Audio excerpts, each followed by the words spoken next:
I'm UMUC-Wood, and this is my speech on automotive brake systems.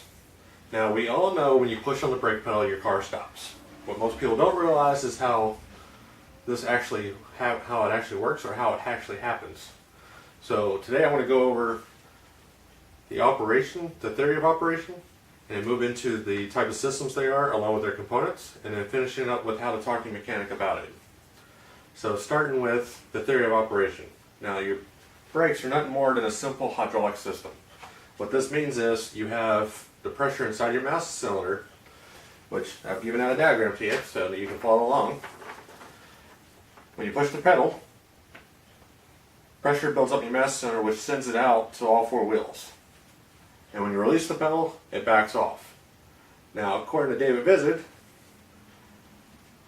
cars are the safest today simply because they're built with hydraulic brake systems. Now, they used to have mechanical brake systems back in the day, but now that's done and out in the past. The only part that's still mechanical in your car today is now what everyone knows as the park brake, or handbrake, whichever way you want to call it. Basically, how that works is, it's either you push it with your foot, or just pull it with your hand until it locks, which pulls a cable which engages the brakes in your rear drum. And when you release it, it releases pressure and you can move on. So now that you know how the theory works, we'll move on into the type of systems and the components that go with them. Now, there's three systems that the cars have been built with over the years. First being drum and drum, which means drums in the front, drums in the rear, which is this assembly here.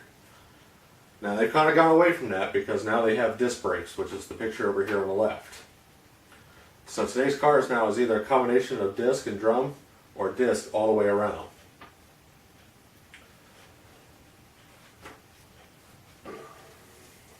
So now I've explained that.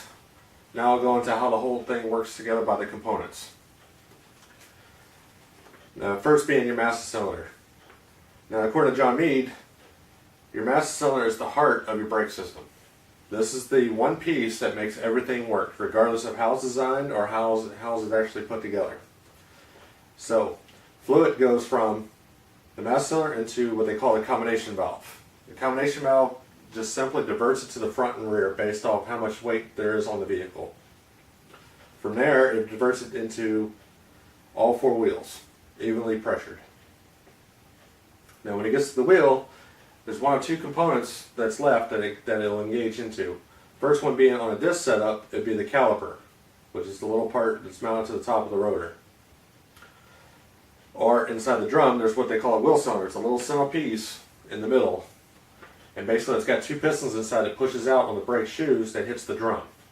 And that's how it applies pressure. Now, getting back to your caliper, you have one piston or a series of pistons that it pushes in on one pad, which pulls it together and clamps it onto the rotor. And that's how the brakes work. So now that you know how this whole thing works and some of the components, this information can help you with talking with your mechanic about some possible brake problem you might be having. Which brings me into my final point. Talking with your mechanic. Now, talking with your mechanic is not confusing, but it can be about much fun as watching paint dry. Simply because it's not so much of a foreign language, it's how the problem is described to the mechanic. So if you go up to a mechanic and he asks you the question, hey, what's wrong with your car? Or something along those lines, you just go, there's a clunking noise. Well, he has really nothing to go on. A clunking noise can be any part of the car. Now, if you came in and said, look, I have a clunking noise in my right front when I brake, that narrows it down to just that one of the part of the car, and the mechanic knows exactly where to go. So according to Dina Sklar, if you can provide enough information to the shop to help diagnose your problem, this can save you lots of money as compared to they don't have to use a lot of diagnostic procedures to find out what's wrong with your car. They can easily go right to the point, solve it, and you'd be back out the door. So in conclusion, what I've gone over today is the theory of operation on automotive brakes, to give you an idea on how they work, what the concept is behind it. And then I moved into the systems and components so you can at least identify which parts that you might be looking at in your car.